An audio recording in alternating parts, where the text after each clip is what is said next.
चीन में बैठकर फोन मिलाया, 15,000 भारतीयों को चूना लगाया, 712 करोड़ एक झटके में कमाए। पहले लोगों को रंगीन सपने दिखाए, फिर सारे लोगों को अपने जाल में फंसाया, फिर हुआ वो भयानक खेल जिसने पूरा सिस्टम कर दिया फेल। हो गई दशक की सबसे बड़ी ठगी, इस राज्य को बनाया निशाना, ऐसे पूरा जाल बिछाया जिसे कोई भी नहीं समझ पाया।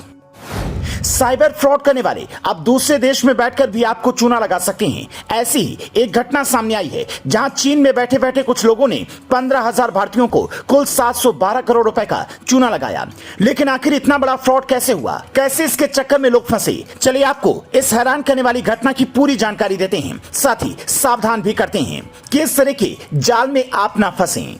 हम आपको खबर बताएं उससे पहले यह समझिए कि भारतीय रिजर्व बैंक से लेकर देश के तमाम बैंक आपको बार बार साइबर फ्रॉड से बचने की चेतावनी देते रहते हैं, लेकिन लोग उस पर अमल नहीं करते और लोगों की इस लापरवाही के चलते कोई ना कोई घटना सामने आ ही जाती है। ताजा मामला हैदराबाद का है, जहां पर साइबर अपराधियों ने चीन में बैठे बैठे ही 15,000 भारतीयों को ठग लिया। कुल मिलाकर 712 करोड़ रुपए का चूना लगा दिया।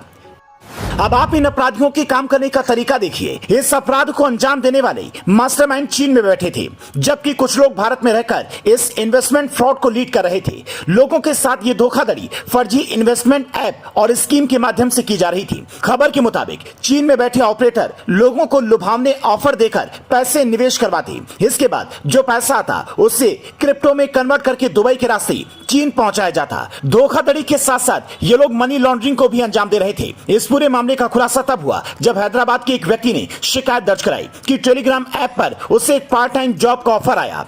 यह जॉब रेट द रिव्यू नाम की कंपनी के लिए थी। इसके लिए उसने एक वेबसाइट पर रजिस्टर किया और इसके लिए उससे 1,000 रुपए का डिपॉजिट मांगा गया। इसके बाद उससे एक टास्क दिया गया, जिसके बाद उसके वॉलेट से 25,000 रुपए डालने के लिए कहा गया। इस तरह कुल मिलाकर इस इंसान को आखिर में 28 लाख रुपए का चूना लगा दिया गया।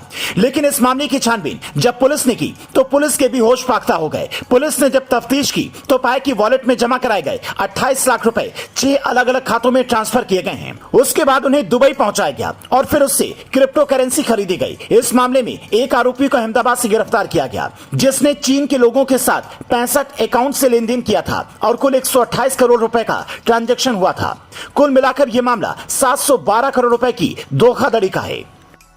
पुलिस का कहना है कि अभी केवल कुछ ही लोग सामने आए हैं जिन्होंने शिकायत की है, लेकिन उम्मीद जताई जा रही है कि इस जाल में और भी बहुत लोग फंसे होंगे। दरअसल इस घटना के बाद आप लोगों को यह समझना होगा कि इस तरह की कंपनी या फिर बहुत जल्द मुनाफा दिलाने वाली स्कीम या फिर अगर आपको किसी तरह के लिंक पर क्लिक करके पेमेंट करने का लालच दिया जाता है तो जनाब संभल जाओ और इस तरह लोगों के झांसे में न आए। आपकी सावधानी ही आपका बचाव है। अगर जल्द अमीर बनने के चक्कर में आप इस तरह के लोगों के झांसे में आएंगे तो अमीर बनने की जगह कंगाल हो जाएंगे। तो सावधान रहिए, सतर्क रहिए और अगर आपको कोई इस तरह का लालच देता है तो उसकी जानकारी तुरंत पुलिस को दीजिए।